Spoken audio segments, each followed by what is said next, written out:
జోగులాంబ గద్వాల జిల్లా గద్వాల మండలంలోని దివిసీమ గుర్రంగడ్డ గ్రామాన్ని జాతీయ స్థాయి మానిటరింగ్ బృందం సభ్యులు బాలమురళి రాధిక పర్యటించి కేంద్ర ప్రభుత్వ పనులను క్షేత్రస్థాయిలో పరిశీలించారు. అభివృద్ధి పనులపై సమీక్షించారు. ఉపాధి హామీ పనులు, సీసీ రోడ్ల నిర్మాణం, ఇతర పథకాలకు సంబంధించిన పనులను పరిశీలించారు. అదనపు కలెక్టర్ నరసింగరావు, డిపిఓ నాగేంద్రం ఈ పర్యటనలో పాల్గొన్నారు. ప్రకృతి విపత్తుల సమయంలో ప్రజలకు అధికారులు అందుబాటులో ఉండాలని ఉప తహసీల్దార్ విజయ్ కుమార్ సూచించారు. గట్టు తహసీల్దార్ కార్యాలయంలో జరిగిన మండల స్థాయి అధికారుల సమావేశంలో మాట్లాడారు. వర్షాకాలంలో అంటురోగాలు వ్యాప్తి చెందకుండా బ్లీచింగ్ పౌడర్ చల్లాలని, దోమల నివారణకు ఫాగింగ్ వంటి చర్యలు తీసుకోవాలని సూచించారు. రహదారుల మరమ్మతులు వేగంగా పూర్తి చేయాలని, గ్రామాల్లో విద్యుత్ స్తంభాల తీగలను తనిఖీ చేయాలని సూచించారు. ఎంపీడీఓ చెన్నయ్య, ఇన్ఛార్జ్ విద్యాధికారి వెంకటేశ్వర్లు, వైద్యాధికారి రమేష్, వ్యవసాయ అధికారి హనుమంతురెడ్డి తదితరులు పాల్గొన్నారు. విద్యార్థులకు మెనూ ప్రకారము రుచికరమైన, శుచికరమైన భోజనాన్ని అందజేయాలని జిల్లా విద్యాశాఖ సమన్వయ అధికారి హంపయ్య పేర్కొన్నారు. మల్దకల్ మండల కేంద్రంలోని కస్తూర్బా విద్యాలయాన్ని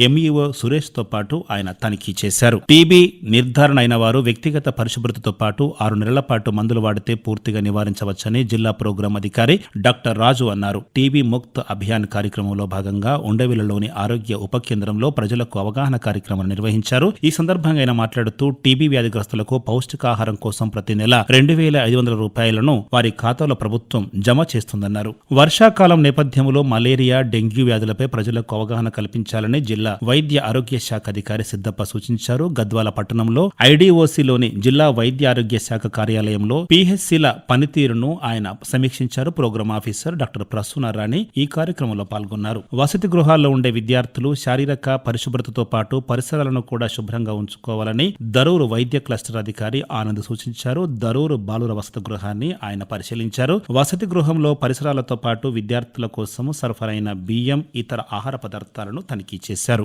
విద్యార్థుల్లో సాంకేతికతను పెంపొందిస్తూ వాటిపై నెలకొన్న సందేహాలను నివృత్తి చేసేలా ఉపాధ్యాయులకు తగిన శిక్షణ అందించాలని విద్యాశాఖ జిల్లా సమన్వయకర్త ఎస్తేరు రాణి సూచించారు. జిల్లాలోని వివిధ పాఠశాలలకు చెందిన 66 మంది సైన్స్ ఉపాధ్యాయులకు 2 రోజుల పాటు ల్యాబ్ పరికరాలపై శిక్షణ తరగతులు నిర్వహించారు. ముగింపు కార్యక్రమానికి ఆమె ముఖ్య అతిథిగా హాజరై మాట్లాడారు.